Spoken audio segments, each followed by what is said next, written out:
पहले तो आप सभी को नए साल की, जो राजस्थान में रहते हैं उनको राम राम, और बाकी ऑल इंडिया है उनको हैप्पी न्यू ईयर। और 1 जनवरी 2023 चालू हो गया है, तो हम आपसे आशा करते हैं कि आप इस साल के अंदर कुछ ना कुछ जॉब छोटी बड़ियाँ लग जाओगे। ठीक है दोस्तों, क्योंकि 2023 के अंदर बहुत सारी ऐसी बम्पर वैकेंसियाँ हैं जो अभी तक आने वाली हैं। ठीक है, जब आएगी तो इसी यूट्यूब चैनल पर आपको नोटिफिकेशन मैं डाल दूंगा। तो आप इस चैनल पर नए आए हैं तो एक बार प्लीज़ सब्सक्राइब कर लें, बेल आइकन को प्रेस कर लें, ताकि मैं जब वीडियो डालूं आपको नोटिफिकेशन मिलता रहे। तो चलते हैं आज के पहले क्वेश्चन की तरफ। दोस्तों, नया साल हो गया तो क्या होगा, स्टडी तो थोड़ी ना छोड़नी है, अपने स्टडी तो अपनी जारी रखनी है, चाहे होली आए, दिवाली आए, नया साल आए, पुराना जाए। जब तक अपने कामयाब ना हो जाए तब तक अपने को स्टडी नहीं छोड़नी है। ठीक है दोस्तों, चलो पढ़ते हैं पहला क्वेश्चन क्या कह रहा है। एक डीसी शंट जनरेटर जनरेटर है ना, क्या है, एक डीसी शंट जनरेटर। इसमें इजी है, जनरेटर का ईएमएफ दे रखा है 400 वोल्टेज है, तथा आर्मेचर का प्रतिरोध कितना दे रखा है 2 ओम। आरएसएच शंट का प्रतिरोध कितना दे रखा है 50 ओम। आई ए दे रखी है आर्मेचर धारा कितनी 50 एम्पीयर आर्मेचर धारा दे दी। तो पूछ क्या रहा आपने से, ठीक है, पूछ रहा है वीएल, ठीक है, लोड की वोल्टेज, और आईएल आर्मेचर धारा, और आईएसएच, ठीक है, शंट की धारा पूछ रहे हैं। ठीक है दोस्तों, अब देखो दोस्तों, सीरीज और शंट जनरेटर को कोई भी एग्जाम के अंदर क्वेश्चन आए, ठीक है, तो आप उसको कैसे हल करोगे, आपको एक ट्रिक बताता हूँ। ठीक है दोस्तों, सबसे पहले कुछ नहीं करना, आपको डायग्राम बनाना है। ठीक है, अब शंट जनरेटर पूछा है तो इसलिए आर्मेचर के शंट में इसकी जो फील्ड वाइंडिंग है वो लगा दो। ठीक है, शंट वाइंडिंग इसके समांतर में लगा दो। ठीक है, अब देखो इसमें जो जो फॉर्मूला दे रखा है ना, उसमें इस सूत्र में पुट कर दो। जनरेटर का ईएमएफ कितना दे रखा है 400 वोल्टेज है ना, और पूछ रहा है अपने को वीएल, लोड की वोल्टेज है ना। आर्मेचर का रेजिस्टेंस कितना दे दिया 0.2 ओम है ना। आरएसएस शंट का, ये शंट है ना, इसका रेजिस्टेंस कितना दे दिया 50 ओम है ना। आर्मेचर धारा दे दी कितनी दे दी 50 एम्पियर। ठीक है दोस्तों, अब देखो दोस्तों, वीएल अपने को ज्ञात करना है ना।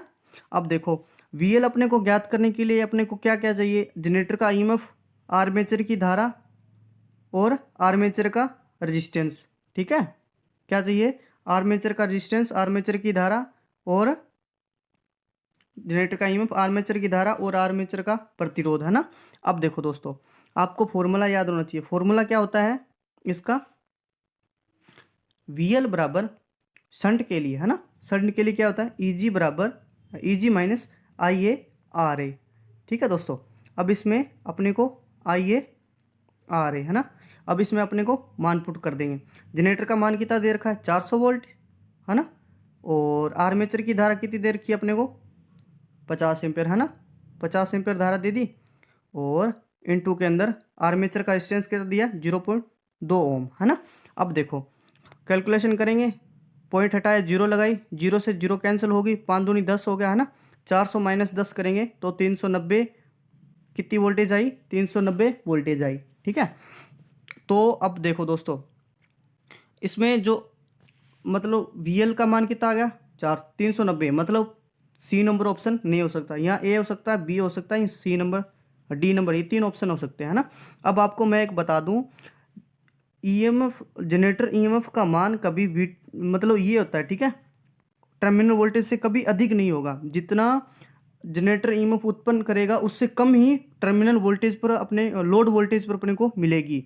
ठीक है, कुछ ना कुछ खपत हो जाती है। ठीक है, तो पहले ऑप्शन को काट दिया करो, लोड वोल्टेज इतनी दे रखी है और जनरेटर ईएमएफ उत्पन्न इतनी कर, ज़्यादा थोड़ी ना कर दे, कुछ ना कुछ तो ड्रॉप करवाएगा ना। अब देखो दोस्तों, वैसे ना अपने हो तो फॉर्मूला लगा के यूज कर लेना तो ठीक है। अब पूछ रहा है अपने को क्या, आई ए, ठीक है, आई एल पूछ रहा है ना। अब देखो दोस्तों, अपने को पता है शंट जनरेटर के अंदर एक फॉर्मूला होता है, क्या होता है वो, आई ए बराबर आई एल प्लस के अंदर आई एस एच है ना। यहाँ से क्या आ जाएगी, आई एल आ जाएगी। ठीक है, अब देखो दोस्तों, आई एल तो अपने ज्ञात कर लेंगे, बट आई एस एच नहीं दे रखी। क्या है, शंट जनरेटर के अंदर आई एस एच कहाँ दे रखी है क्या? नहीं दे रखी। तो आई एस एच निकालने के लिए फॉर्मूला अपने को सभी को पता क्या होता है, शंट जनरेटर के अंदर वी अपॉन के अंदर अगर सीरीज आए तो ये तीनों धाराएं बराबर होती है हमेशा। अब शंट जनरेटर है ना, तो वी अपॉन में आर एस एच, ठीक है। आर एस एच अपने को दिया है, और अभी जो निकाली है वी टी टर्मिनल वोल्टेज भी वो कितनी है, 390, और आर एस एच का मान कितना है, यहाँ पे देखा देखो दोस्तों, आर एस एच है ना कितना है, 50 ओम। कैलकुलेशन करेंगे तो इसका आंसर आएगा 7.8, है ना। अब देखो दोस्तों, 7.8 आ गया ना आई एस एच, है ना। अब देखो आई एस एच 7.8 है, इसमें ये तो पहले ही कट गया था, और अब ये कट गया, ठीक है। मतलब उत्तर अपना ए नंबर आने वाला है, ठीक है दोस्तों।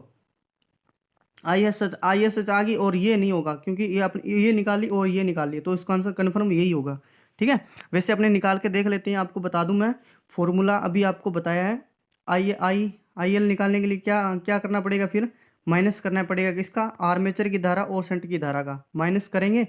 आर्मेचर की धारा कितनी दे रखी है अपने को, 50 एम्पियर, और आई एस एच अभी निकाली है, कितनी निकाली है, 7.8 एम्पियर, और उसका माइनस करेंगे तो 42.2, ठीक है। तो मतलब पहले क्वेश्चन का आंसर क्या हो जाएगा, 1 नंबर, ठीक है दोस्तों। और ये DC shunt generator, DC shunt बड़े हैं, मतलब सबसे बड़े भाग हैं डीसी शंट, डीसी मोटर और डीसी जनरेटर, है ना। तो इसमें थोड़ा सा लंबी वीडियो बनाइए, आप वीडियो को अंतिम तक जरूर देखना, कुछ ना कुछ आज आपको नया सिखाकर जरूर जाने वाला हूँ, मैं आपसे वादा करता हूँ, ठीक है। अब देखो दोस्तों, क्वेश्चन नंबर 2 कह रहा है वीडियो ओवर कंपाउंड डीसी जनित्र है, डीसी जनित्र क्या है, ओवर कंपाउंड है, ठीक है। ओवर कंपाउंड है डीसी, ये level compound, under compound, over compound है ना। ओवर कंपाउंड जनित्र का उपयोग कहाँ किया किया जाता है, ठीक है दोस्तों। अब आपको बता दें, जो ओवर कंपाउंड जनरेटर हो उसका उपयोग लंबी दूरी की जो प्रकाश की व्यवस्था होते हैं ना, उसमें किया जाता है, ठीक है दोस्तों। और इलेक्ट्रोप्लेटिंग का आपको बता दें, एक जो शंट जनरेटर उसका भी, और अंडर है ना, अंडर कंपाउंड, उसका भी उपयोग इलेक्ट्रोप्लेटिंग में किया जाता है, ठीक है। और फिर बची कम दूरी की जो प्रकाश प्रकाश व्यवस्था की लाइन है, उसमें किसका उपयोग किया जाएगा, फिर एक ही बचा है, कौन सा पता है, लेवल कंपाउंड, ठीक है दोस्तों। इसमें कौन सा होगा, ओवर कंपाउंड, इसमें अंडर कंपाउंड, और इसमें एक बचा है कम दूरी की प्रकाश व्यवस्था में इसमें किया जाता है लेवल कंपाउंड, है ना दोस्तों, ठीक है। और दोस्तों और बता दूं, इसमें 2-4 बातें अभी याद आ गई तो अब आपको बता ही देता हूँ। और ओवर कंपाउंड के अंदर क्या होता है, जो वी आर वोल्टेज रेगुलेशन का मान ऋणात्मक होता है, ठीक है। वोल्टेज रेगुलेशन का मान ऋणात्मक होने से जो पावर फैक्टर होता है वो लैगिंग हो जाता है, ठीक है दोस्तों। एक बार ये पढ़ लेना, एग्जाम के अंदर काफ़ी अच्छे क्वेश्चन बनते हैं इसके अंदर, over compound, under compound, level compound generator के अंदर, है ना। चलो बढ़ते हैं क्वेश्चन नंबर 3 की तरफ। क्वेश्चन नंबर 3 क्या कह रहा है, लोड बढ़ने पर जनरेटर में ईएमएफ की दिशा एमएनए, सॉरी ईएमएफ क्या, एमएनए, लोड बढ़ने पर जनरेटर में एमएनए की दिशा क्या होती है। अब आपको बता दें एमएनए क्या होता है, सभी को पता होगा, ये तो बेसिक ही बातें आईटीआई के अंदर अपने को सिखाने को लिए दी जाती है। ये तो मैग्नेटिक न्यूट्रल एक्स है ना, जिसको चुंबकीय उदासीन एक्स बोला जाता है ना अपने। अब देखो, जब नो लोड हो, ठीक है, जब एमएनए और जीएनए एक ही लाइन पर होते हैं ना, जीएनए और एमएनए है ना, एक ही लाइन पर होते हैं ये। और जैसे ही लोड बढ़ता है, जैसे ही जनरेटर के अंदर लोड बढ़ता है, तो वो एमएनए वो खिसकर ऐसे इधर आ जाता है थोड़ा सा, ठीक है, इधर आ जाता है एमएनए, खिसक जाता है लोड बढ़ने के कारण, ठीक है। अब वो पूछ रहा है जनरेटर के अंदर किस तरफ घूमेगा और मोटर के अंदर किस तरफ जाएगा, ठीक है। अब आपको बता दें, अगर जनरेटर को पूछ ले एग्जाम के अंदर, तो वो हमेशा दक्षिणावर्त है ना, कैसे, मतलब ऐसे, ठीक है, घड़ी की दिशा में क्लॉकवाइज, है ना। और पूछ ले मोटर के अंदर तो विपरीत हो जाएगा, एंटी क्लॉकवाइज, ठीक है दोस्तों, ऐसे हो जाएगा, एमएनए खिसकेगा, ठीक है। मतलब इस क्वेश्चन का राइट आंसर क्या हो जाएगा, दक्षिणावर्त, जिसको क्या कई बार बताया मैंने आपको, पिछली वीडियो में जाके देखो, क्लॉकवाइज। क्वेश्चन नंबर 4 की तरफ, क्वेश्चन नंबर 4 कह रहा है चुंबकन प्रभाव के निवारण के लिए चुंबकन विचुंबकन प्रभाव के निवारण के लिए क्या उपयोग में ले गए थे, कंपनसेटिंग वाइंडिंग उपयोग में लेते हैं, कार्बन ब्रश एमएनए पर खिसकाना, प्रतिकारी कुंडलन उपयोग में गया, ए व सी। अब देखो दोस्तों, विचुंबकन प्रभाव होता है, मतलब आर्मेचर में फ्लक्स उत्पन्न हो गया ना, आर्मेचर में फ्लक्स उत्पन्न हो गया ना, अपनी धारा प्रवाहित की, आर्मेचर में फ्लक्स उत्पन्न हो गया, वो क्या करता है, मुख्य फ्लक्स होता है ना उसका विरोध करता है, ठीक है, जिसके कारण उसकी उत्पत्ति हुई वो उसी का विरोध करता है, उसको विचुंबकन प्रभाव कहते हैं। अब देखो दोस्तों, विचुंबकन प्रभाव को कम करने के लिए निवारण क्या होता है, कंपनसेटिंग वाइंडिंग का उपयोग अपने लेते हैं, ठीक है। अब देखो दोस्तों, कंपनसेटिंग वाइंडिंग को ही क्या बोला जाता है, प्रतिकारी कुंडलन, है ना। तो ऑप्शन के अंदर क्या दे रखा है, डी नंबर ऑप्शन के अंदर ए व सी, मतलब इस क्वेश्चन का राइट आंसर क्या हो जाएगा, डी। कंपल्सरी वाइंडिंग को क्या बोला जाता है, प्रतिकारी कुंडलन, ठीक है। अब बढ़ते हैं क्वेश्चन नंबर 5 की तरफ। क्वेश्चन नंबर 5 कह रहा है कि किस प्रकार की कम्यूटेशन में स्पार्किंग नहीं होती है, स्मूथ, रफ, दोनों में नहीं होती, इनमें से कोई नहीं। अब आपको बता दें स्पार्किंग किसके कारण होती है, ठीक है। स्पार्किंग होती है जब कार्बन ब्रश होते हैं ना, कार्बन के ब्रश उपयोग में लेते हैं ना जनरेटर के अंदर, है ना, कल परसों वीडियो जनरेटर की चल रही है अभी तक। अब देखो, कार्बन ब्रश जब कम्यूटेटर होता है ना, कम्यूटेटर तो देखा होगा सबने, कम्यूटेटर पे ये खंड होते हैं, ठीक है, ऐसे दोस्तों, कम्यूटेटर के खंड पर एक एक खंड से दूसरे खंड पर जाता है ना, तो इसमें क्या आर्मेचर जो कुंडली है ना, उसमें धारा धारा की जो दिशा में, धारा की दिशा में परिवर्तन होता है, ठीक है। अब देखो दोस्तों, अगर धीरे धीरे परिवर्तन होगा तो कौन सा कम्यूटेशन होगा, स्मूथ कम्यूटेशन, ठीक है। अगर तीव्र गति से कम्यूटेशन होगा उसे क्या कहते हैं, रफ कम्यूटेशन।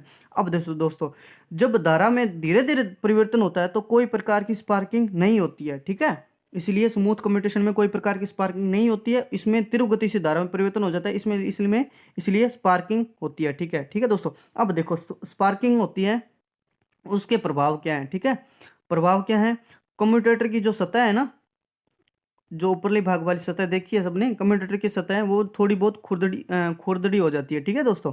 और दोस्तों और बता दूं इसका रीजन क्या है, और स्पार्किंग के कारण जो कम्यूटेटर के खंड होते हैं ना, खंड वो, ठीक है, वो ज़्यादा गर्म हो जाते हैं, ठीक है, स्पार्किंग होने से ज़्यादा गर्म हो जाते हैं, बेसिकली सभी को पता है, और जिसके कारण जो वाइंडिंग है वो उकड़ सकती है, ठीक है। और उसके लिए उपयोग में क्या लेते हैं, उच्च प्रतिरोधी कार्बन ब्रश उपयोग में लेते हैं, ठीक है। उच्च प्रतिरोधी होगा तो धारा मतलब विरोध करते रहेगा, ठीक है उसका। और बता दें दूसरी है जो क्या है, इंटरपोल, ठीक है। आगे आने वाले इंटरपोल का क्वेश्चन, ठीक है, आगे बताता हूँ इंटरपोल के बारे में सब कुछ। क्वेश्चन नंबर 6 कह रहा है, देखो दोस्तों, क्वेश्चन नंबर 6 कह रहा है, इंटरपोल पर वाइंडिंग मुख्य पोल की अपेक्षा उपेक्षा लपेटी जाती है, ठीक है, उपेक्षा होती है। आपको बता दें इंटरपोल, जैसे ये एक मेन पोल है, इनकी संख्या मेन पोल के समान ही होती है, ठीक है। छोटे पोल होते हैं, अंतःवेशन बोला जा सकता है इनको, छोटे पोल होते हैं, दो मुख्य पोल हैं तो दो, इन पर देखो दोस्तों, इनकी अपेक्षा, इंटरपोल की अपेक्षा इनकी वाइंडिंग है जो 1/3, ठीक है, 1/3 लपेटी जाती है, ठीक है दोस्तों। डी नंबर आंसर इसका राइट होगा, है ना। अब देखो दोस्तों, दो चार बातें और बता देता हूँ। जो इंटरपोल की ध्रुवता है, आप बताओगे कमेंट करके, कैसे ज्ञात की जाए, जनरेटर में कैसी होती है और मोटर में कैसी होती है, आप बताओगे, ठीक है। और दो चार मोस्ट इंपॉर्टेंट जो इसके एग्जाम के बारे में आता है वो आपको मैं बता देता हूँ। जो इसका आकार होता है वो क्या होता है, कई बार बताया मैंने, तो आकार इसका टेपरिंग प्रकार का होता है। और मोटे तार क्या होते हैं, मोटे तार कम टर्न उपयोग में लेते हैं इसको बनाने के लिए। किसके संयोजन कैसे होते हैं इसके, आर्मेचर वाइंडिंग के श्रेणी क्रम में इसको संयोजित किया जाता है, ठीक है। आप बताओगे इंटरपोल का जो ध्रुवता है जनरेटर में कैसे होती है और मोटर में कैसी होती है, ठीक है। क्वेश्चन नंबर 7 की तरफ बढ़ते हैं। क्वेश्चन नंबर 7 कह रहा है डीसी मोटर है ना, एक डीसी मोटर में मोटर की घूर्णन दिशा में परिवर्तन किया जा सकता है, फील्ड के संयोजन बदलकर, सप्लाई के संयोजन बदलकर, फील्ड एंड दोनों के ए व बी, ठीक है। आपको बता दें एक डीसी मोटर होती है, उसको यहाँ तो अपने फील्ड वाइंडिंग के संयोजन बदल दो, ठीक है, यहाँ बदल दो आर्मेचर वाइंडिंग, दोनों में से एक वाइंडिंग के संयोजन बदलने पर डीसी मोटर की रोटेशन करने की जो क्लॉकवाइज घूम रही है वो एंटी क्लॉकवाइज घूमने लग जाएगी। या तो फील्ड वाइंडिंग के संयोजन बदल दो या आर्मेचर वाइंडिंग के संयोजन बदल दो। और आपको बता दें एक मोस्ट इंपॉर्टेंट, दोनों के संयोजन बदलने पर घूर्णन दिशा परिवर्तन नहीं होगी। और ऑप्शन नंबर बी दे रहा है, सप्लाई के टर्मिनल बदलने पर, संयोजन बदलने पर मोटर की घूर्णन दिशा भी परिवर्तित नहीं होगी, ठीक है। दोनों में से एक को बदलना है, ये हमेशा याद रखना है। क्वेश्चन नंबर 8 कह रहा है, यदि डीसी शंट मोटर कार्य करते समय नो लोड पर वाइंडिंग खुल जाए तो क्या होगी। डीसी शंट मोटर है ना, कौन से लोड पर है, जब लोड नहीं है वाइंडिंग खुल जाती है, मोटर नहीं चलेगी, मोटर बंद हो जाएगी, अत्यधिक गति से चलेगी, थोड़ी देर बंद रहेगी फिर चलेगी। अब आपको बता दें डीसी मोटर होती है, मोटर में क्या होता है, जो गति होती है वो बेक ईएमएफ के समानुपाती और फ्लक्स के व्युत्क्रमानुपाती है ना। अब देखो दोस्तों, कार्य करते समय नो लोड पर है और वाइंडिंग खुल गई, वाइंडिंग खुलते ही फ्लक्स का मान क्या होगा, जीरो होगा। ठीक है, अब देखो दोस्तों, वाइंडिंग का फ्लक्स का मान जीरो होते ही क्या होगा, गति क्या हो जाएगी, ठीक है, गति क्या हो जाएगी, अनंत।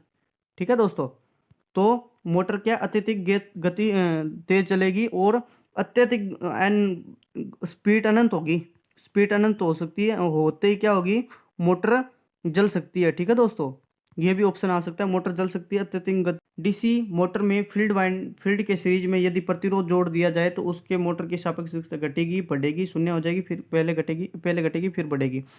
शंट मोटर में फील्ड के सीरीज में फील्ड वाइंडिंग है उसकी सीरीज में अगर रेजिस्टेंस जोड़ दिया जाए तो मोटर पहले की अपेक्षा जो उसकी स्पीड है वो बढ़ जाएगी, क्योंकि क्यों बढ़ जाएगी, जब टॉर्क का मान, उस स्थिति में टॉर्क का मान है जो कम हो जाएगा। ठीक है, टॉर्क का मान कम हो जाएगा और जिससे गति बढ़ जाएगी और आर्म रेजिस्टेंस, जो फील्ड वाइंडिंग है सीरीज में रेजिस्टेंस लगाना है। ठीक है, क्वेश्चन नंबर 10, 2 पॉइंट स्टार्टर है, निम्न में से किस मोटर को चालू करने के उपयोग में लिया जाता है, सभी को पता है सीरीज मोटर को चालू करने के लिए उपयोग में लिया जाता है। शंट तथा कंपाउंड मोटर को चालू करने के लिए 3 पॉइंट स्टार्टर उपयोग में लेते हैं। इस क्वेश्चन को मेरे को लाने का उद्देश्य क्या है, ठीक है, सभी को आता है, बट मैं आप लोगों से एक चीज़ पूछना चाहता हूँ, जो 2 पॉइंट स्टार्टर के अंदर एनवीसी लगती है, जो क्या होती है, नो वोल्ट क्वाइल, है ना, सभी को पता है नो वोल्ट क्वाइल। अब मेरे को ये बता दो कि no volt coil 2 point starter के अंदर कैसे संयोजित की जाती है, संयोजन कैसे होता है, जो सबसे पहले कमेंट करेगा, कमेंट पिन कर दूंगा मैं उसका। ठीक है, 2 पॉइंट स्टार्टर के अंदर एनवीसी क्वाइल का संयोजन कैसे होता है, दो चार और बातें बता देते हैं 2 पॉइंट स्टार्टर के बारे में। इसमें जो समांतर पथों की संख्या, समांतर पथों की संख्या कितनी होती है, एक। 3 पॉइंट स्टार्टर में समांतर पथों की संख्या कितनी होती है, दो। ठीक है, और 4 पॉइंट स्टार्टर में 3 समांतर पथों की संख्या। ठीक है, आप वो कमेंट करके बताना कि एनवीसी का संयोजन कैसे होता है 2 पॉइंट स्टार्टर के अंदर। ठीक है, निम्न में से क्वेश्चन नंबर 11 का, निम्न में से कौन सा परीक्षण है जो सीरीज मोटर को के लिए लागू नहीं होता। ठीक है, प्रत्यक्ष परीक्षण अप्रत्यक्ष दोनों ही नहीं होते, इनमें से कोई नहीं। अब आपको बता दें, प्रत्यक्ष परीक्षण होता है जो मोटर को लागू करने की, मतलब इसमें ही मोटर का परीक्षण किया जाता है। कैसे, ये प्रत्यक्ष परीक्षण होता है जो मोटर की दक्षता, ठीक है, मोटर की दक्षता तथा हानियां ज्ञात करने के लिए किया जाता है। ठीक है, प्रत्यक्ष परीक्षण होता है ये हमेशा पूर्ण लोड पर किया जाता है। ठीक है, पूर्ण लोड पर किया जाता है, इसलिए ये सीरीज मोटर के लिए ही होता है।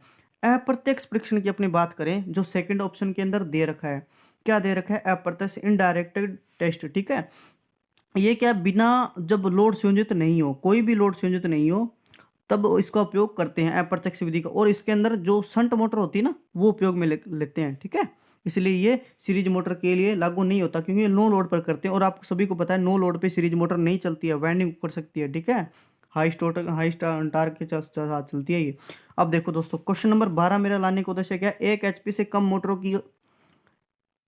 की मोटरों को क्या कहते हैं, सभी को पता है फ्रैक्शनल हॉर्स पावर, लेकिन इस अन्य दो नाम हैं, ये सभी आपको दिखाने के लिए मैंने इस क्वेश्चन को लाया है। ठीक है, क्योंकि ये सब दो दो जो है ना, बी नंबर और सी नंबर ऑप्शन, ये भी बच्चों को पता लगे कि फ्रैक्शनल हॉर्स पावर है जो उस मोटर को आंशिक अशव शक्ति मोटर और भिन्नात्मक अशव शक्ति मोटर भी बोला जाता है। तो इस क्वेश्चन का राइट आंसर क्या हो जाएगा, उपयोग। ठीक है, सभी मतलब डी नंबर ऑप्शन इसका हो जाएगा। अब बढ़ते हैं क्वेश्चन नंबर 13 की तरफ। क्वेश्चन नंबर 13 कह रहा है, बहुत ही अच्छा क्वेश्चन है, कह रहा है सिंगल फेज मोटर है, फेज विभक्त। ठीक है, फेज विभक्त है, फेज विभक्त मोटर है, और अपकेंद्रीय स्विच होता है, मोटर की जो गति है 75 से 80% गति पर मोटर से हट जाता है, अगर नहीं हटा तो क्या होगा, मुख्य वाइंडिंग जल जाएगी, सहायक वाइंडिंग जल जाएगी, मोटर स्टार्ट नहीं होगी, मोटर अत्यंत गति से चलेगी। अब आपको बता दें, जो स्लिप्ड फेज मोटर होती है उसके उसके जो मोटर होती है वो 75% उसकी गति हो जाती है ना, तो जो अब केंद्रीय स्विच है, जो सेंट्रीफ्यूगल स्विच अपने को बोला जाता है, वो 75% गति के बाद हट जाता है। अगर नहीं हटा तो जो मोटर की स्टार्टिंग वाइंडिंग होती है वो जल जाती है। ठीक है, अब सहायक वाइंडिंग जिसको बोला जाता है, स्टार्टिंग वाइंडिंग है ना, स्टार्टिंग वाइंडिंग जल जाती है। अब आपको बताएं मुख्य वाइंडिंग क्यों नहीं जलती, रनिंग वाइंडिंग क्यों नहीं जलती, ठीक है, क्योंकि जो अपकेंद्रीय स्विच होता है वो स्टार्टिंग वाइंडिंग के श्रेणी क्रम में लगा होता है, ठीक है, इसलिए पहले स्टार्टिंग वाइंडिंग जल जाती है। और आपको बता दें, और मोटर की 80% से गति कम आने पर जो मोटर है, मोटर की 80% जो 75% गति है ना, उससे कम आने पर जो अपकेंद्रीय स्विच वापस लग जाता है, ठीक है। अगर वापस नहीं लगा तो क्या होगा, मोटर स्टार्ट ही नहीं होगी, ठीक है, मोटर स्टार्ट नहीं होगी। अब पढ़ते हैं क्वेश्चन नंबर 14 की तरफ। क्वेश्चन नंबर 14 कह रहा है, छायांकित ध्रुव मोटर है ना, शेडेड पोल मोटर, क्या कह रहा है, शेडेड पोल मोटर, छायांकित ध्रुव मोटर घूर्णन करती है सेलेंट पोल से शेडेड पोल की ओर, बड़े भाग से छोटे भाग की ओर, शेडेड पोल से सेलिएंट पोल की ओर, ए व बी दोनों। आपको बता दें, सेलिएंट पोल होता है उसको ही बड़ा भाग बोला जाता है, शेडेड पोल होता है उसको छोटा भाग बोला जाता है, ठीक है। तो ए व बी, डी नंबर ऑप्शन हो जाएगा। छायांकित ध्रुव मोटर, मेरे को इसमें एक चीज़ बता दो, इसमें एक एक रिंग उपयोग में ली जाती है, ठीक है, क्या बोला जाता है उसको, शेडिंग रिंग, ठीक है। शेडिंग रिंग, शेडेड पोल या छायांकित ध्रुव मोटर में उपयोग करने का उद्देश्य क्या है, ठीक है, एग्जाम के अंदर काफ़ी बार पूछा गया है कि इंटेलिजेंट स्टूडेंट होंगे वो तो बता देंगे शेडिंग रिंग का उद्देश्य क्या है छायांकित ध्रुव मोटर में उपयोग करने का, ठीक है दोस्तों। और दो चार बातें मैं आप बता देता हूँ, जो शेडेड पोल मोटर एक परत होती है ना, एकल परत कहते तो हैं भी, एकल परत मोटर होती है, उसकी जो घूर्णन की दिशा अपने को परिवर्तन नहीं कर सकते, ठीक है, रोटेशन उसको, डायरेक्शन ऑफ रोटेशन नहीं चेंज कर सकते। इसकी मैं आपको क्षमता बता देता हूँ, क्षमता कितनी होती है, 3 वाट, है ना, 3 वाट से 125 वाट तक इसकी क्षमता होती है, ठीक है। और दक्षता बता देता हूँ, दक्षता कितनी होती है, दक्षता 5 से, सभी को पता है 5 से 35% है ना, 5 से 35% तक इसकी दक्षता होती है। क्वेश्चन नंबर, एक मिनट रुको दोस्तों, पेन चेंज कर लेते हैं ना कोई अच्छा सा।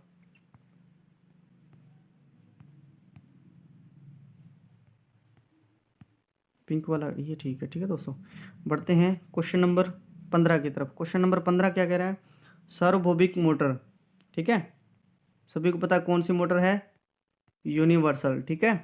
यूनिवर्सल मोटर का उपयोग है वैक्यूम क्लीनर, हाँ वैक्यूम क्लीनर उपयोग हेयर ड्रायर के अंदर भी, सिलाई मशीन के अंदर भी, ग्राइंडर के अंदर भी यूनिवर्सल ही मोटर होती है, और इसका ऑप्शन हो जाएगा ई नंबर, ठीक है। और दो चार इसका अनुप्रयोग है, यूज और मैं बता देता हूँ, जैसे अपने सिंपली देख सकते हैं, जूसर के अंदर उपयोग में लेते हैं, मिक्सर, एंड जो हैंड ड्रिल मशीन होती है ना, उसके अंदर भी कौन सी सार्वभौमिक मोटर होती है, ठीक है, हैंड ड्रिल मशीन, ठीक है। अब आपको दो और बातें बता देता हूँ, यूनिवर्सल मोटर की स्पीड, ठीक है, जो कि बहुत ही मायने रखती है, इतनी मतलब हाई स्पीड के साथ चलती है कि इसकी जो स्पीड होती है 3000 से कितनी होती है, 14000 आरपीएम तक इसकी स्पीड होती है, ठीक है। और अब देखो दोस्तों, इसकी स्पीड को, यूनिवर्सल मोटर की स्पीड को कितने तक बढ़ा सकते हैं, 40,000, बहुत होती है, ठीक है दोस्तों, 40,000 आरपीएम तक इसको बढ़ाना संभव है, ठीक है। अब और आपको एक दो बातें, सार्वभौमिक मोटर है जो एसी व डीसी दोनों पर कार्य करती है, ठीक है दोस्तों। और अन्य नाम इसका है डीसी सीरीज मोटर, ठीक है, अन्य नाम क्या है, डीसी सीरीज मोटर, ठीक है। इतने बहुत है, ठीक है दोस्तों, रिवीजन करने के लिए। अब दोस्तों ये बताओ, आपने कभी पढ़ा होगा, आधे अधूरे स्टूडेंट है जिनने ये कभी क्वेश्चन देखा होगा, है ना, हाइब्रिड स्टेपर मोटर, आपने का स्टेप कौन का मान होगा, आपने ये पढ़ा होगा कि एक स्टेपर मोटर होती है, ठीक है, जो स्टेप के साथ चलती है, ठीक है। अब आपको बता दें, स्टेपर मोटर भी 3 प्रकार की होती है, ठीक है। कितने प्रकार की होती है स्टेपर मोटर, 3 प्रकार की। पहली कौन सी है, वेरिएबल, लिख लो दोस्तों कॉपी में, बहुत चीज़ें आने वाली है ये काम, ठीक है, वेरिएबल रिलेक्टेंस, ठीक है, वेरिएबल रिलेक्टेंस। दूसरी कौन सी होती है, permanent permanent magnet stepper motor, है ना, परमानेंट मैग्नेट स्टेपर मोटर। और तीसरी ये है, अपने को पूछ रखा है, hybrid stepper hybrid stepper motor, जो सामान्यतः अपने उपयोग में लेते हैं ना, सामान्यतः अपने उपयोग में लेते हैं, वो कौन सी लेते हैं, परमानेंट मैग्नेट और हाइब्रिड स्टेपर मोटर, है ना। और और आपको दो चार इसकी बातें बता देता हूँ मैं। और ये परमानेंट जो मैग्नेट मोटर है ना, कौन सी आपको बताया जो सेकंड नंबर पे अपने लिखी हुई थी परमानेंट मैग्नेट है ना, उसका ये दो अन्य नाम होते हैं, ठीक है, जिसको क्या बोल सकते हैं, tin tin fan tin fan या कौन सी मोटर, कॉन स्टॉक, ठीक है, कौन सी मोटर, कॉन स्टॉक, ठीक है, कॉन स्टॉक है ना, ये इसका अन्य नाम है। और इसका जो हाइब्रिड स्टेपर स्टेप कोण का मान कितना होता है, 3.6 से 0.9 तक। ये दोस्तों आपको आंकड़ा याद रखना पड़ेगा, 3.6 से 0.9, ठीक है दोस्तों। बढ़ते हैं क्वेश्चन नंबर 17 की तरफ। क्वेश्चन नंबर 17 क्या कह रहा है, क्वेश्चन नंबर कह रहा है एक थ्री फेज प्रेरणा मोटर में सिक्वल केज इंडक्शन रोटर में दो चालक छड़ों को चालक रोड द्वारा खालिस्तान विधि से जोड़कर शॉर्ट सर्किट किया जाता है। पहला ऑप्शन कह रहा है सोल्डरिंग द्वारा, ठीक है। आपको बता दें जो इंडक्शन मोटर होती है, ये देखो तो इंडक्शन मोटर के अंदर एक रोटर उपयोग में लिया जाता है, सिक्वल केज इंडक्शन प्रकार का रोटर, उसके अंदर एक छड़ें डाली जाती है, ठीक है, जो कि तांबे की होती है, ऐसे इसको, ठीक है दोस्तों, ऐसे ऐसा कुछ होता है डायग्राम। और ये होती है रिंग होती है, ठीक है दोस्तों, ये क्या होती है, रिंग, ये क्या होती है, रिंग है ना। अब देखो दोस्तों ये रिंग किससे निर्मित होती है, तांबे की रिंग होती है ना। और ये छड़ें किसकी होती है, फिर ये भी तांबे की छड़ें होती हैं, ठीक है। थोड़ा सा टेढ़ा बनाया जाता है, ठीक है, मैंने तो सॉरी गलती हो गई, थोड़ा सा इसको तिरछा बनाया जाता है, ठीक है, कोगिंग दोष को दूर करने के लिए है ना। अब देखो दोस्तों थोड़ा सा इसको तिरछा बनाया जाता है, ठीक है। अब देखो, अब इसमें जो अपने यहाँ पे सोल्डरिंग करते हैं ना, यहाँ पे इसको करते हैं, मतलब कि शॉर्ट सर्किट किया जाता है, तो वो कौन सी विधि से किया जाता है, ऑप्शन नंबर बी, ठीक है, ब्रेजिंग विधि से इसको जोड़ा जाता है, ठीक है दोस्तों। बढ़ते हैं क्वेश्चन नंबर 18 की तरफ। 18 नंबर क्वेश्चन क्या कह रहा है, थ्री फेज इंडक्शन मोटर में रोटर की गति चुंबकीय क्षेत्र की गति से होती है। थ्री फेज इंडक्शन मोटर में रोटर की गति, ठीक है, एनआर की स्पीड है वो, चुंबकीय क्षेत्र गति आपको कौन सी गति होती है आपको पता होना चाहिए, ठीक है। चुंबकीय क्षेत्र गति कौन सी होती है, एनएस स्पीड, ठीक है, कौन सी होती है, एनएस स्पीड, सिंक्रोनस गति, ठीक है। और आपको बता दें इंडक्शन मोटर के अंदर हमेशा सिंक्रोनस गति का मान ज़्यादा होता है, ठीक है, किसका मान ज़्यादा होता है, सिंक्रोनस गति का मान ज़्यादा होता है रोटर की गति से, ठीक है। मतलब क्या होता है, इस क्वेश्चन का राइट आंसर क्या हो जाएगा, कम होती है, ठीक है। रोटर की गति चुंबकीय क्षेत्र गति से कम होती है, क्योंकि सिंक्रोनस गति ज़्यादा होती है, रोटर गति कम होती है, ठीक है। क्वेश्चन नंबर 19, ये तो बहुत ही एग्जामों के अंदर बहुत बार पूछा गया है, थ्री फेज इंडक्शन के मोटर के अंदर यूपीपीसीएल टीजी2, बड़े बड़े एग्जाम के जो सेंट्रल लेवल के एग्जाम होते हैं उसके अंदर काफ़ी बार पूछे गए ऐसे क्वेश्चन। मोटर में स्टार्टिंग के समय स्लिप का मान क्या होता है, स्टार्टिंग के समय जब रोटर गति का मान 0 हो, है ना, स्टार्टिंग के समय जब मोटर बंद पड़ी है, जो बंद ही हुआ है, जब मोटर में जब एनआर कहाँ से गति करेगा, ठीक है, 0, उस समय जो स्लिप का मान है वो इकाई होता है, या दूसरे अपने को अंदर ऑप्शन के अंदर दे सकता है, स्लिप का मान 100% तक होता है, ठीक है। दूसरी कंडीशन के अंदर अगर एनआर जब रोटर की गति सिंक्रोनस गति के मान के बराबर हो जाए तब अपने को स्लिप का मान पूछ सकता है, ठीक है, उस समय स्लिप का मान क्या होता है, 0 होता है, ठीक है दोस्तों। बढ़ते हैं क्वेश्चन नंबर 20 कह रहा उत्पादन मोड में स्लिप का मान होता है, ठीक है। मोटर के अंदर एक 3 मोड होते हैं, जनरेटिंग मोड और ब्रेकिंग मोड और मोटरिंग मोड, ठीक है। जनरेटिंग मोड मतलब उत्पादन मोड, ठीक है, जनरेटिंग मोड मतलब उत्पादन मोड में स्लिप का मान होता है, ठीक है। अब आपको बता दें जो उत्पादन के अंदर स्लिप का मान होता है वो क्या होता है, 0 से कम होता है, ठीक है, जो कि ऑप्शन नंबर डी के अंदर दिया हुआ है, ठीक है।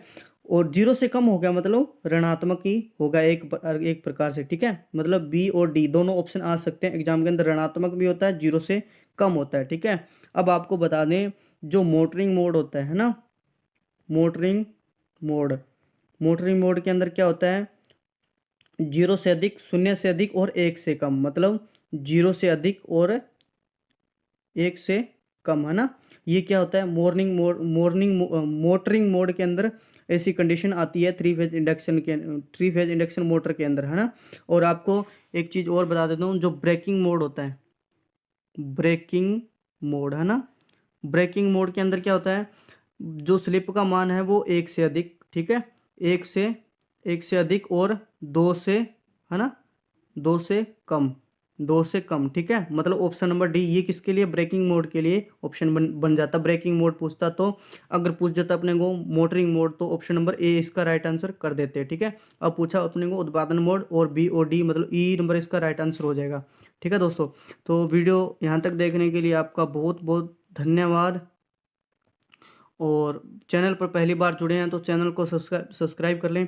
आपको दोस्तों एक बता दूं, मैंने इसमें अल्टरनेटर के जो क्वेश्चन है वो नहीं डाले हैं, क्योंकि पिछली वीडियो में मैंने जो 20 सालों के 10 सालों के एग्जाम के अंदर पूछे गए हैं अल्टरनेटर क्वेश्चन वो डाल दिए गए हैं पिछली वीडियो में। आप जाकर जरूर देखना, बहुत ही मोस्ट इंपॉर्टेंट क्वेश्चन अल्टरनेटर के उसमें पूछे गए हैं और आगे पूछे भी जा सकते हैं, ठीक है दोस्तों। तो आज के लिए इतना ही, धन्यवाद।